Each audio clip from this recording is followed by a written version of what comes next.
ईसाइयों के पादरी भी मिलते हैं। अभी मेरा मस्कत का सफर था, एयरपोर्ट पे एक ईसाई पादरी मिले, बड़े अच्छे तरीके से मिले। उन्होंने कहा मैं आपके बयान सुनता हूं और हमारी एक बरादरी, बहुत बड़ी बरादरी आपके बयान सुनती है। उन्होंने कहा जो हजरत ईसा अलैहिस्सलाम की तारीफों पर आपने बयान किया वो मैंने शेयर किया है। क्यों मिलते हैं भाई हम हिंदू से भी और ईसाई से भी? इसलिए कि हमारे उनसे मोहब्बत का इजहार करने से इस्लाम और ईसाइयत में जो एक वाज़ेह फर्क है वो फर्क खत्म नहीं होता। सबको पता है इस्लाम ये है, ईसाइयत ये है।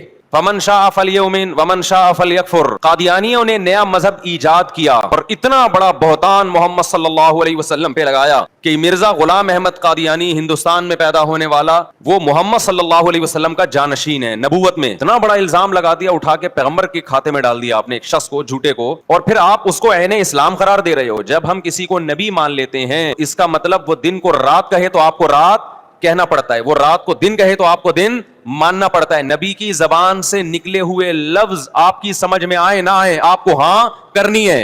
इतना बड़ा मनसब है नबी का।